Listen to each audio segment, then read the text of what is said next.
Hey everyone, this is Wesley Lawton.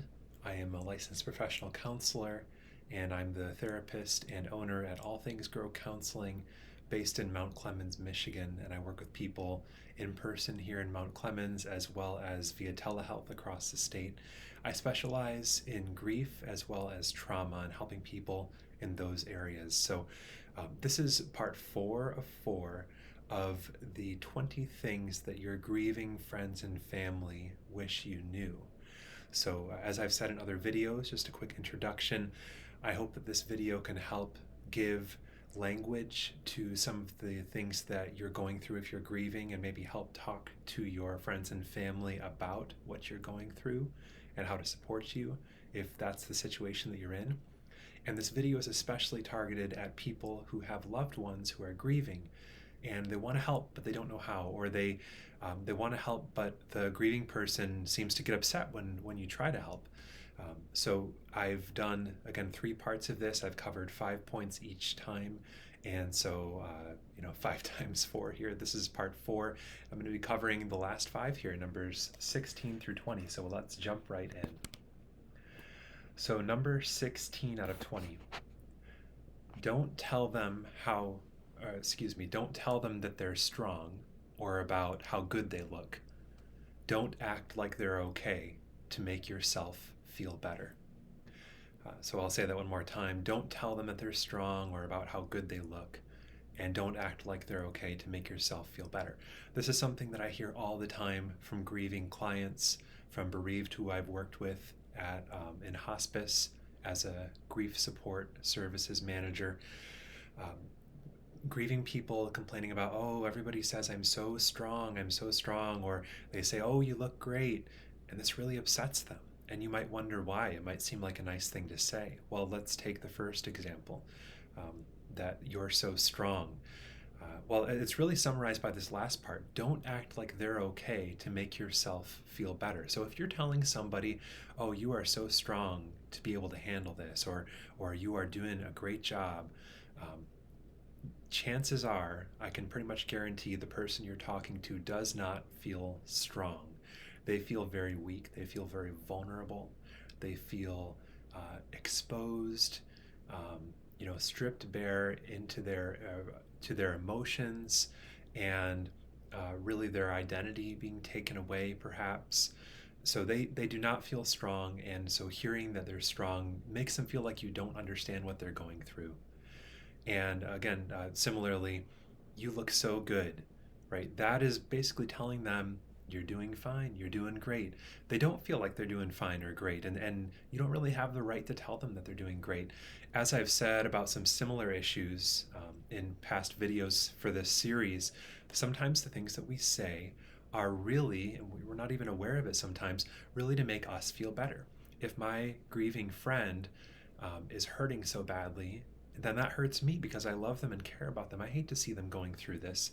And so if I'm not thinking about it, I might say things to them that are about what a great job they're doing and how they're just fine. Really, I'm kind of self-soothing there. I'm saying to myself, you know what, they're doing great.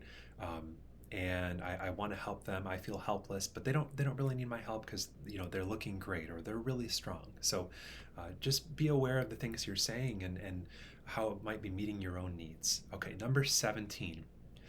Now I've gone over a lot of things about what not to say. Let's look through the list here real quick. Don't give advice. Don't say anything to rush them. Don't say anything to help them feel better.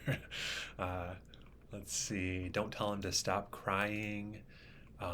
Don't act like you're there for them when you're not.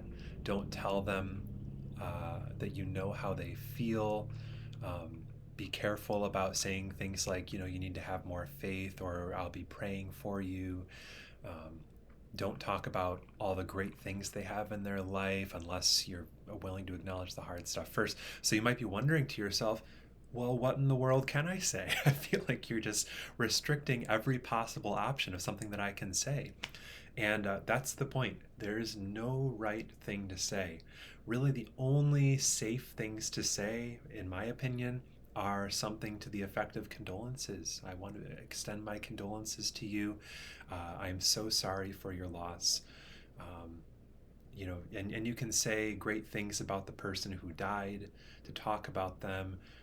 Those are really the safest kinds of things to be able to say. So, number 17 is there's no right thing to say. Actions speak louder than words. So you can say these things and they're going to sound trite because there are only so many things you can say. Everybody says that they're sorry for the loss. Grieving people even get upset about that sometimes, understandably so. Well, everybody's sorry. I'm the one who's sorry, right? But when people complain about that, I do ask them, well, what would you prefer that they say? And I've never had really a great answer to that. So I still encourage people to say, I'm sorry for your loss, or I want to express my condolences. But here's the main thing: actions speak louder than words. So don't think so hard about just the right thing to say. In fact, you can save yourself a lot of energy trying to answer that question and just be there for them. Do some of the things that I've been talking about in these videos. Show up for them, help them out, bring them a meal, or if they need help financially, people always appreciate help in that area. Talk about their loved one, listen to them, slow down, don't rush them. Just be a witness to them. Spend time with them. These are the actions that they really need, most likely. Most people in most circumstances who are grieving need these kinds of things. There's no right thing to say. Actions speak louder than words. Number 18, don't stop checking in. So, another common thing I hear from grieving folks is that yeah, up to the funeral, there was all kinds of support for me. Or, yeah, for the first few weeks, I got lots of calls and people dropping by and people writing nice cards. But then the support just kind of dried up. You can probably hear the siren in the background. Sorry about that. So, um, don't stop checking in, right? You don't need to necessarily suffocate them, but chances are their support dwindles as time goes on. It's pretty lucky for them if that's not the case, if they have consistent support. I think that you're a lot better off being told, hey, I appreciate it, but I need some space, than being told, you were not around, you were never there for me, right? It's better to try and to check in and to continue to ask, what do you need, or to offer help in specific ways as time goes on. So maybe if you want to set a little reminder for yourself on your phone, that might be a good way to do it, or write it in your planner or your calendar, about, okay, here's the 1 month anniversary of the death. Here's the 6 month, or the 2, the 4, the 5 month anniversary of the death. Or early on, you might want to check in weekly or even more often, but don't stop. Get to that year anniversary and let them know that you acknowledge that, and ask if they want a companion that day, and understand that their grief is going to continue past that year. Don't stop checking in. Number 19, uh, don't stop giving gentle invitations to be included. So this can go right along with number 18. I hear grieving people. Here's another common, and of course, all these are based on common things that I hear from grieving clients. I learned basically all of this from them. So I hear that, okay, people, they kept wanting to get me out and join them for dinner, or go to this gathering or this party or this event, and I was grieving. I was so down and I wasn't in the mood and I just needed space, and so I told them no, and I needed to tell them no at that time. But now I feel like I'm disconnected from everybody, and it's been 3 months, 6 months, 9 months, whatever, and I feel like I'm ready to start kind of engaging with these kinds of activities again.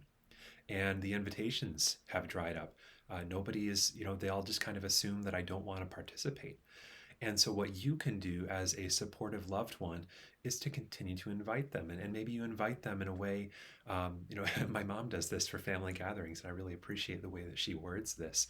Uh, this says something like, no expectations, or I know you might have something else going on, or I know maybe you need to rest, or, whatever, but I wanted to make sure you know that you're invited to this thing that we're doing. Um, you can see how that doesn't really give them much pressure. They won't get annoyed by saying that. It's just basically, hey, we care about you. You're still our friend. You're still our family member, and we want you to know that if you came, we'd love to have you. And then eventually they'll get the opportunity to be in a place where they're ready to say yes, and that will be such a gift to them. Okay, number 20, and this one is kind of a paradox with number 19. don't just keep them busy. So, as much as it's great to invite people to things and to make them feel included, and sometimes people need to get out of the house and do stuff, that's pretty important. That also needs to be balanced with, as I've said, slowing down and doing nothing and clearing the day in the calendar and intentionally not being busy, feeling your feelings, looking at photos of the loved one who died, or listening to music that was important to you, these kinds of things. And so people need space in their life for this. And so even though I sometimes hear, oh, everybody's kind of abandoned me, on the other end of the spectrum, I will often hear, my friends are keeping me busy, or my kids are keeping me busy. They're not giving me a spare second to myself. And that's usually said with a mixture of gratitude and frustration, because it comes from a place of care, and it does kind of make them appear to be happy for a longer time, which again serves the needs of the loved ones. It's like, oh, we're keeping them busy. They don't have time to think about the person who died. This is great. But the reality is that they need to work through their grief. They need that space in their lives. And so if they're busy, busy, busy, don't add to that. And in fact, if you have a trusting relationship, you might want to ask them, hey, have you had any chance to really slow down and grieve? And have you tried saying no to people when they try to keep you busy? Because my understanding is that you can't get around your grief. You really need to work through it. So it's great to have these activities in your life, but there needs to be some balance with days where you are on your own, or you're just with one or two trusted loved ones who are just there with you, and you're experiencing your feelings, or you're doing things intentionally to remind you of your loved one who died and of your grief. You're talking about what a hard time you're having, right? These things are, I would say, just as important. I can't really say more important, because it's all a whole balance. It's a whole picture. You can't have all of one without any of the other. So anyway, there we go. Those are the last 5 of the 20 things that your grieving friends and family wish that you knew. So if you are a grieving person and you have found that this series spoke to you, I encourage you to share it with people. Maybe just generally post it on social media so that people don't feel too called out. Or if you have somebody who has specifically said, this is really a great thing to say, to be honest about, I want to be there for you, but I just feel like I'm walking on eggshells and I don't want to upset you. You might say, hey, check out these videos, or check out the first video in this series. And here's a pretty good idea of what I actually need. And maybe you'll find this helpful as you try to help me. And same thing if this spoke to you when you're trying to support a loved one, if something if even one of these 20 things jumped out to you as, wow, I never thought of it that way, that's really helpful, I encourage you once again to share the videos. This is a free resource that I want to make available. So once again, I'm a therapist, and I work in Michigan, based in Mount Clemens, Michigan. I specialize in grief, and every grief journey is unique.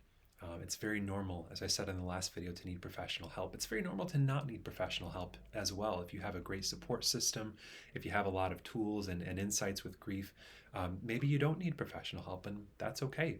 But a lot of people, I would say that most people would benefit from it, and a lot of people could really use it. A lot of people really need the kind of support that a professional like myself has to offer in order to get to a place where they feel mentally healthy and happy. So yeah, I hope that this helps you. That's really my goal with this. And if these videos help one person, then it was totally worth the time. So thank you and take care. And I will be back with another video in the future on another topic.